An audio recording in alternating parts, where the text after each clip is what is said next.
تم رکو باس، میں دوسری طرف دیکھ لوں۔ اوہ چلو میں بھی چلتا ہوں، میں نے کہا، اور ٹوبو کسی قدر ہچکچایا تھا اور میں اس کی جان ساری کے جذبے کو سمجھ رہا تھا۔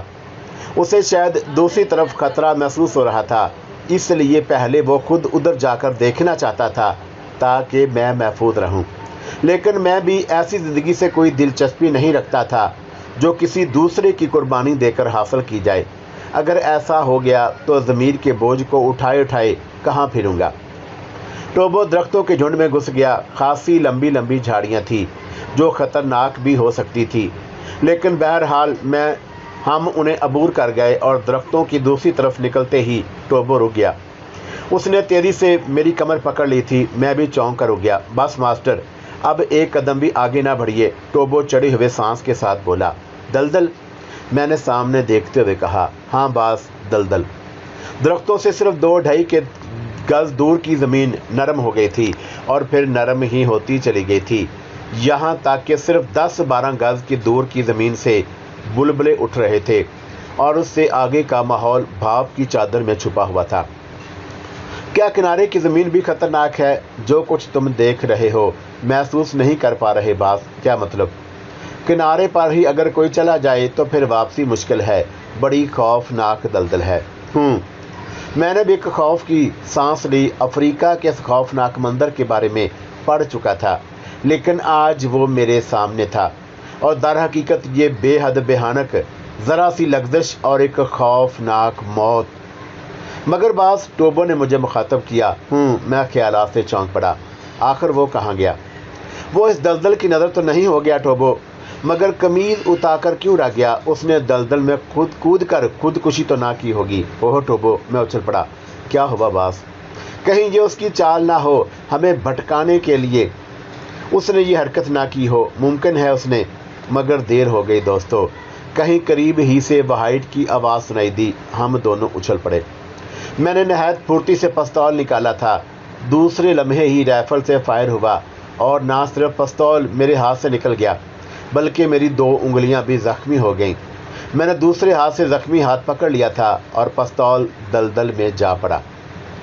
چلو کالے وفادار، ہاتھ اونچے کرو ورنہ چیتھڑے اڑا دوں گا۔ رائفل دلدل میں پھینک دو۔ وہائٹ کی آواز پھر سنائی دی۔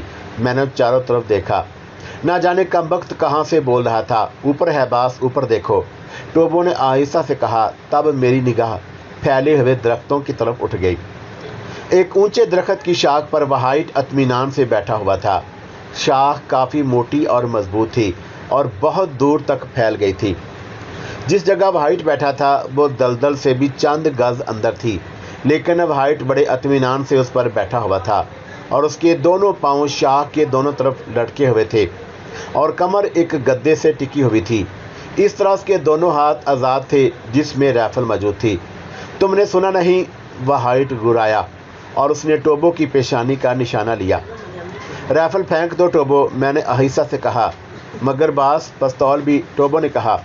اسی وقت وہائٹ نے فائر کیا اور گولی ٹوبو کے لباس کو چھوتی ہوئی نکل گئی۔ رائفل دلدل میں پھینک دو، رائفل پھینک دو ٹوبو، میں نے کہا، اور ٹوبو نے مجبوراً رائفل دلدل میں اچھال دی۔ اب ہم دونوں نہتے ہو چکے تھے۔ وہائٹ کے ہونٹوں پر مسکراہٹ پھیل گئی۔ اب کیا خیال ہے ایشیا کے جیالے؟ اس نے مذاق اڑانے والے انداز میں کہا۔ نیچے اترو تو بتاؤں، سفید چور، میں نے دانت پیستے ہوئے کہا، اور وہائٹ نے کہکا لگایا۔ تو واقعی بہادر ہے دوست، لیکن ہر بہادر عقل مند نہیں ہوتا، اور یہ دونوں چیزیں یکجا ہو جائیں تو زیادہ خطرناک ہوتی ہیں۔ کیا تو نے حماقت نہیں کی؟ کیسی حماقت؟ مجھے قید کرانے کی بجائے اگر تو قتل کرا دیتا تو آج یہ نوبت نہ آتی۔ ہاں، سانپ کو مار دینا ہی اچھا ہوتا ہے، میں نے کہا، ورنہ پھر سانپ ڈس لیتا ہے، وہائٹ نے ہنستے ہوئے کہا، اور پھر وہ ٹوبو کی طرف دیکھ کر بولا، اور تیرا کیا خیال ہے کالے بے وقوف؟ تو نے شاخ کے اس حصے کا انتخاب کیوں کیا سفید سور؟ ٹوبو غصے سے بولا۔ کیونکہ میں تیرے نزدیک ہوتا، رائفل ہاتھ میں ہے، تو بہادر نہیں ہو سکتا۔ نہیں، میں ایک عقل مند بزدل ہوں اور یہی میرے لیے ٹھیک ہے، وہائٹ نے کہا۔ بہرحال تیرے لیے میرے پاس ایک پیشکش ہے۔ کیسی پیشکش؟ میں تجھے زندہ چھوڑ سکتا ہوں، بشرطے کہ تو میرے لیے بھی وہی خدمات انجام دینے کا وعدہ کرے جو اس کے لیے دے رہا ہے۔ سفید کتے، ہم سیاہ ہیں اور باعزت ہیں، ٹوبو بفرے ہوئے انداز میں بولا۔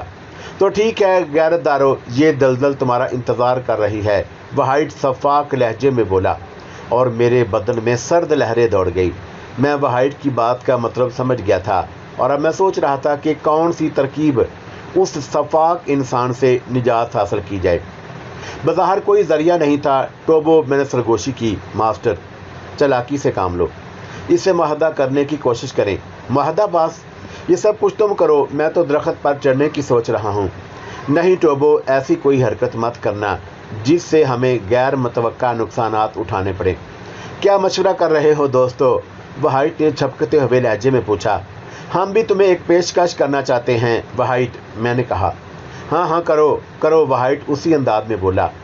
تم یہاں ہیرو کے حصول کے لیے آئے ہو ظاہر ہے، کیا تم نے نیتیکا کا جانا پسند کرو گے؟ بے حد، وہائٹ بولا۔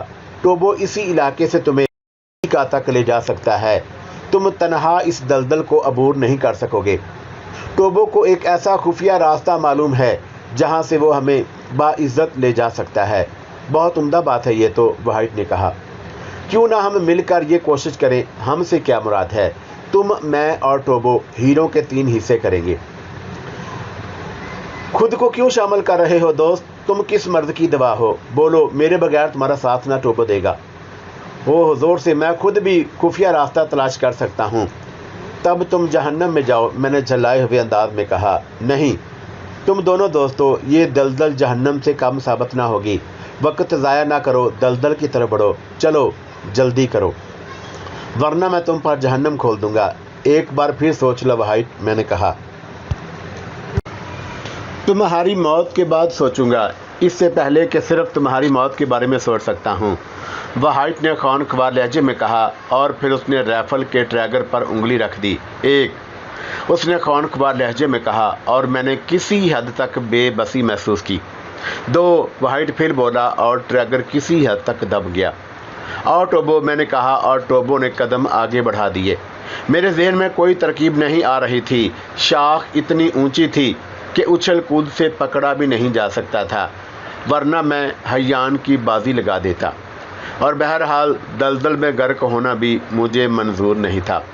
میں نے ایک بار پھر وہائٹ کی طرف دیکھا۔ اس وقت تو کوئی غیبی قوت ہی ہمیں بچا سکتی تھی، اور تب میری آنکھوں کے سامنے 2 سفید ہاتھ لہرائے، سفید لمبی لمبی انگلیاں والے نازک ہاتھ جو دعا کے لیے اٹھے ہوئے تھے۔ ان ہاتھوں پر آنسوؤں کے قطرے ٹپک رہے تھے، اور اس وقت یہ تصور عجیب سا لگا، جیسے ایک تصویر سی آ گئی ہو، اور دعائیں ضرور پوری ہوتی ہیں۔ غیبی قوتیں آزاد ہیں، اور ان کا ظہور اس وقت ہوتا ہے تو جب انسانی عقل کی حدود ختم ہو جاتی ہے۔ میری آنکھوں نے جو کچھ دیکھا وہ ناقابل یقین نہیں تھا، لیکن اس وقت اس کا ظہور بلا شبہ غیبی امداد تھی۔ وہ پیلے رنگ کا ایک لمبا سانپ تھا جو درخت کی شاخ سے لٹکا ہوا تھا۔ عین وہائٹ کے سر پر آہستہ آہستہ وہ وہائٹ کی گردن کی طرف بڑھ رہا تھا، اور پھر ٹوبو کی نگاہ اس پر پڑ گئی۔ دوسرے لمحے وہ اور میں پوری قوت سے ٹوبو کے بازو کو بھینچ لیا۔ ٹوبو، خود پر کنٹرول رکھو، تم نے دیکھا؟ ہاں، میں نے اس کا جملہ درمیان سے کاٹ لیا۔ وہائٹ ہنس پڑا تھا۔ دیکھا دوستو، کیا تمہارے قدم نہیں الجھ رہے؟ بے شک دلدل کی موت بڑی ہی خوفناک ہوگی، اس نے کہا، اور ہم ڈر گئے۔ اب میں وہائٹ پر چند لمحات باتوں میں لگانا چاہتا تھا، اور یہ لمحات بڑے قیمتی تھے۔ وہائٹ، میں نے اسے مخاطب کیا، بڑھتے رہو، وہائٹ نے کہا۔ میں تمہیں آخری بار ایک اور پیشکش کرنا چاہتا ہوں۔ مجھے تم سے بے پناہ نفرت ہے مسٹر، میں تمہاری موت کے علاوہ اور کچھ نہیں چاہتا۔ زندگی مل سکتی ہے تو صرف اس سیاہ فام کو جو تمہارے بعد میرے کام آئے گا، لیکن تم دولت کے بھی تو خواہشمند ہو، میں نے کہا۔ میں فقیر نہیں ہوں، تم جیسے 10-20 لوگوں کو ملازم رکھ سکتا ہوں۔ دولت ضرور حاصل کروں گا، لیکن تمہاری مدد سے نہیں۔ تمہاری مرضی بھائی، میں تو تمہیں ایک عمدہ پیشکش کرنا چاہتا تھا، میں نے چور نگاہوں سے سانپ کو دیکھتے ہوئے کہا، جو اب وہائٹ کے جسم پر چھا گیا تھا۔ چلو آؤ، وہائٹ نے ہم سے کہنا چاہا، لیکن اچانک اسے اپنے بدن پر سانپ کے رینگنے کا احساس ہو گیا۔ اس نے بے ساختہ پلٹ کر دیکھا، اور پھر اس کے حلق سے کریش چیخ نکل گئی۔ اس نے بدحواسی میں سانپ کو پکڑ کر نیچے پھینکنا چاہا، اور سانپ نے اس کی گردن میں کاٹ لیا۔